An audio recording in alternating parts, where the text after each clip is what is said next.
Hello everyone. तो आज है हमारे टारगेट का दूसरा दिन, तो जिसमें आपको पहले पता है कि प्रीवियस वीडियो में मैंने आप लोग को दिखाया था कि मैं क्लास 6 एनसीईआरटी ज्योग्राफी की कंप्लीट कर चुकी हूँ। तो आज बारी है मेरी हिस्ट्री की। तो आज मैं पढ़ूंगी हिस्ट्री, और हिस्ट्री में मैं पढ़ चुकी हूँ। जैसा कि मैं पहले बाद में उसका नोट्स बनाती हूँ, फिर नोट्स आपको दिखाती हूँ। तो आज की नोट्स मैं आपको दिखाऊंगी और उसे पढ़ के भी बताऊंगी। तो आप ऐसे ही मेरे साथ बने रहिए। तो चलते हैं अपनी नोट्स की तरफ। तो ये है हमारी नोट्स को मैंने अपनी इस नोट को मैंने कई छोटे छोटे पॉइंट्स में लिखा है।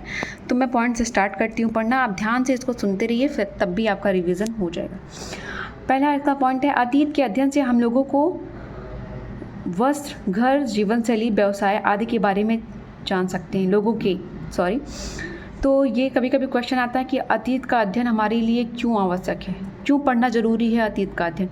तो ये इसलिए ज़रूरी है ताकि हम प्राचीन लोगों के वस्त्र, उनकी जीवन शैली, उनके व्यवसाय के बारे में जान सकें। दूसरा पॉइंट है, सहायक नदियाँ उन्हें कहते हैं जो एक बड़ी नदी में मिल जाती हैं। तीसरा पॉइंट है, ईरानियों और यूनानियों ने सिंध को हिंदोस तथा इंदोस कहा है। तो ईरानियों ने हिंदोस कहा है और यूनानियों ने इंदोस कहा है। चौथा पॉइंट है, अंग्रेजी में बीसी का मतलब क्या होता है, बिफोर क्राइस्ट, और एडी का मतलब होता है एनो डोमिनी। शब्द में जो एडी है वो ईसा के जन्म के वर्ष से लिया जाता है। पांचवा पॉइंट है, कृषि का आरंभ कब हुआ था, 8000 वर्ष पूर्व हुआ था। छठवां पॉइंट है, आखेटक खाद्य संग्राहक के घूमने का कारण। लोग कहते थे कि आखेटक संग्राहक जो थे वो घूम घूम कर अपना शिकार करते थे। तो उनके घूमने का कारण क्या क्या था, तो यहाँ पे कुछ पॉइंट्स लिखे हुए हैं। पहला है, ज़्यादा दिनों तक रहने से आसपास के पौधे जानवरों को खाकर समाप्त कर देना। जब आखेटक एक ही जगह पे टिक के रहते थे तो वहाँ के पौधों को खा जाते थे, वहाँ के जानवरों को भी मार के खा जाते थे, तो वहाँ पे पौधे जो थे वो समाप्त हो जाते थे। इसी वजह से वो दूसरी जगह घूमने के लिए निकल जाते थे। दूसरा पॉइंट क्या है, जानवरों के चारा के लिए एक स्थान से दूसरे स्थान तक जाना। तीसरा पॉइंट है, पेड़ के फल फूल अलग अलग मौसम में आते थे, इसीलिए घूमने भी जाते थे वो। चौथा पॉइंट क्या है, पानी की तलाश में भी वो इधर से उधर घूमते रहते थे। अब इसके बाद हमारा आता है पॉइंट नंबर 7। तो ये क्या है, कुर्नूल, भीमबेटका और हुसगी के स्थान से आखेटक खाद्य संग्राहकों का प्रमाण मिलता है।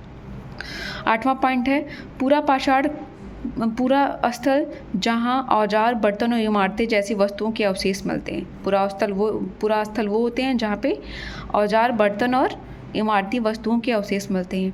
नौवां पॉइंट क्या है, सबसे पहले कुत्ते को पालतू जानवर बनाया गया था। अक्सर क्वेश्चन में पूछता है कि सबसे पहला जो पालतू जानवर था वो कौन सा था, तो वो क्या था, कुत्ता था। उसके बाद नेक्स्ट ऑप्शन क्या है, 10वां, लोगों द्वारा जानवरों की देखभाल और पौधे उगाने की प्रक्रिया को क्या कहा जाता था,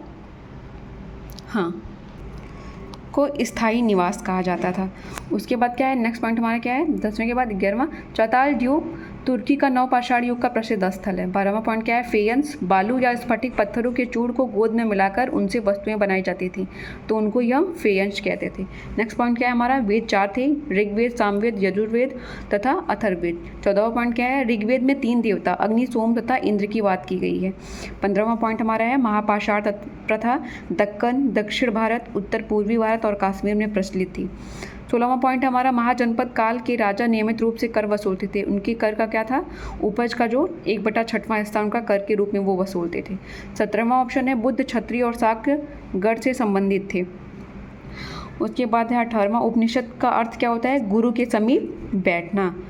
19वां क्या है, 6 दर्शन क्या क्या थे हमारे, वैशेषिक, न्याय, साक्य, योग, पूर्व मीमांसा, वेदांत या उत्तर मीमांसा। तो इनके प्रवर्तक भी आप याद कर लीजिएगा। 20वां क्या है, महावीर स्वामी वज्र संघ के लिच्छवी कुल के क्षत्रिय राजकुमार थे। उसके बाद हमारा अगला पॉइंट क्या आता है, 21वां, जरथुस्त्र ईरानी पैगंबर, इनकी शिक्षाओं का संकलन जीन अवस्था जरथुस्त्र में मिलता है। इनकी मूल शिक्षा क्या थी, सद्विचार, सद्वचन तथा सद्कार्य। 22वां आता है, 22वां ऑप्शन क्या है इसमें, पॉइंट है, मेगस्थनी चंद्रगुप्त के दरबार में पश्चिम एशिया के यूनानी राजा सेल्यूकस निकेटर का राजदूत था। 23वां पॉइंट हमारा क्या है, धम्म महामात्र, धम्म की शिक्षा देने वाला। ये अशोक द्वारा नियुक्त किया गया एक व्यक्ति होता था जो धम्म की शिक्षा देने वाला होता था। 24वां पॉइंट क्या हमारा, चीन की दीवार 6400 किलोमीटर लंबी है। चीन की दीवार कितनी लंबी है, 6400 किलोमीटर लंबी है। 25वां, हिंद यवन, यहाँ पे लिखा था है कि विदेशी आक्रमणकारी का जो क्रम में लिखिए तो सबसे पहले आते हैं हिंद यवन, दूसरा आता है शक, तीसरे आते हैं कुषाण। 26वां ऑप्शन पॉइंट है तमिल क्षेत्रों में बड़े भूस्वामियों को वेल्लला, साधारण हलवाओं को उड़वार और भूमिहीन मजदूर दास कैडेसिगार और अदमई कहलाते थे। 27वां पॉइंट है इसमें रेशम बनाने की तकलीफ सबसे पहले चीन के करीब 7000 पहले हुई थी। मतलब रेशम बनाने की तकनीक, सॉरी गलत लिख दिया गया वहाँ पे, रेशम बनाने की तकनीक जो है सबसे पहले चीन में कब हुई थी? 7000 साल पहले हुई थी।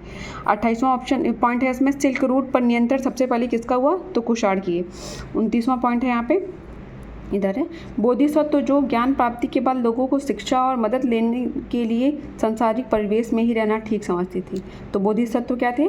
जो ज्ञान प्राप्ति के बाद लोगों को शिक्षा और मदद देने के लिए सांसारिक परिवेश में ही रहना ठीक समझते थे। इसके बाद आता है 30वां पॉइंट, फासियन कब आए थे भारत? 1600 साल पहले। उसके बाद वेनचोंग आए 1400 साल पहले। उसके बाद क्या है? इस्तिंग आए।